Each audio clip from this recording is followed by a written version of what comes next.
सद्भाव रामायण लंका कांड कुंभकर्ण जागा। दूसरी ओर लंकेश को पता चल गया कि लक्ष्मण की मूर्छा भंग हो चुकी है। सो घबराया रावण कुंभकर्ण को जगाता है। प्राण समेत ज्यों कोई काजल का पर्वत बैठ जाए, यूं कुंभकर्ण जागा। जागकर वह रावण को कहता है, तेरा चेहरा क्यों उतरा हुआ है। रावण ने सीता जी के अपहरण से लेकर आगे की सारी बातें बताई और कहा, अपनी सेना का लगभग चौथाई भाग खत्म हो चुका है। अब मुझे तेरी मदद की जरूरत है। तुलसी जी ने एक असुर के मुख में कैसे सुंदर सूत्र रखे हैं। कुंभकर्ण ने रावण को पहला वाक्य कहा, जगदम्बा हरि आन अब चाहत सठ कल्याण। हे सठ, जगत माता जानकी का अपहरण करके तू कल्याण की आशा रखता है। मुझे पहले से जगाना चाहिए था। तो नारद जी ने मुझे जो ज्ञान दिया था वह मैं तुझे देता। रावण, तूने बड़ा गलत काम किया। तूने अपने वंश को कलंक लगाया। तूने अपनी शक्ति का ऐसा गलत उपयोग किया। जग जननी की ओर तूने तेरे राक्षसी हाथ फैलाए। रावण, लंका काल को सौंप दी गई है। अब तू अंकवार भरकर मुझसे मिल ले। दोनों भाई अंकवार भरकर मिले। रावण ने सोचा, ऐसे सात्विक विचार रखने वाला आदमी युद्ध कैसे करेगा। कुंभकर्ण के विचार बहुत अच्छे थे, पर रावण ने उसे बहुत मदिरा पिलाई और बेहद मांस खिलाया। फलतः उसके विचारों में परिवर्तन हुआ। वह एकदम आवेश में आ गया।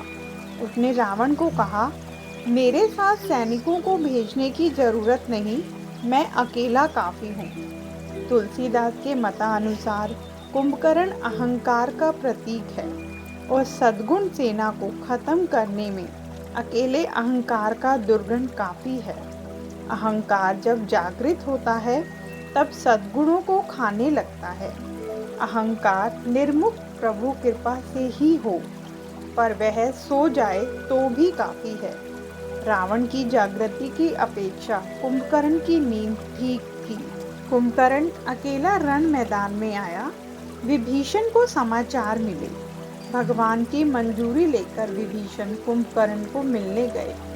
उन्होंने कुंभकर्ण के पांव छुए।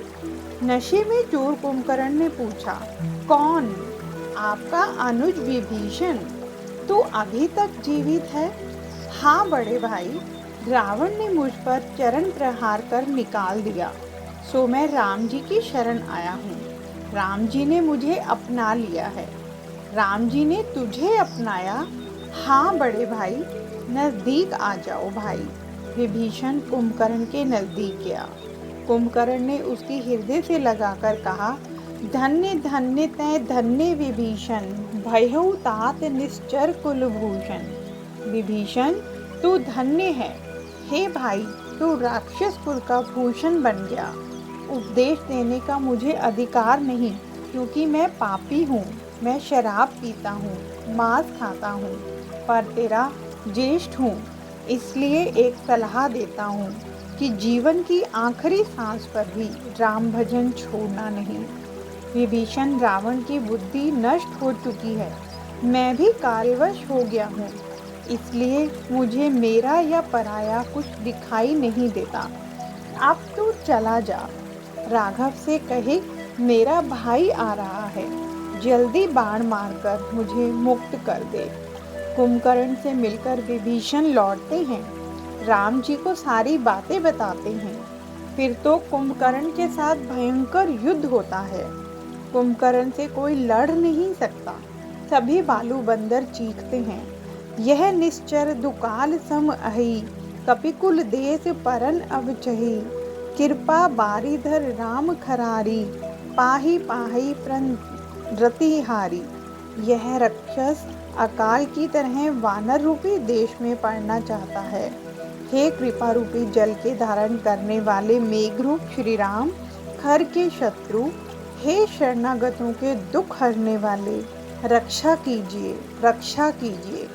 राम जी ने धनुष बाण उठाया। राम जी और कुंभकर्ण का भीषण युद्ध हुआ। तुलसी जी ने लिखा है, भगवान ने कुंभकर्ण के 2 हाथ काटे। अहंकार के 2 हाथ माने अहंता और ममता। दूसरे भगवान ने कुंभकर्ण के मुख में बाण भर दिए, क्योंकि अहंकार ज्यादा बोल बोल कर प्रकट होता रहता है, इसलिए भगवान ने उसके मुख को बंद कर दिया। फिर भी कुंभकर्ण राम जी के सामने दौड़ा। देवताओं ने प्रार्थना की, महाराज अब उसे ज्यादा मत बचाइए, और भगवान ने बाण का प्रहार किया। कुंभकर्ण धरती पर गिर पड़ा। उसके मुख में से तेज प्रकट हुआ और भगवान के तेज में समा गया। जय श्री राम।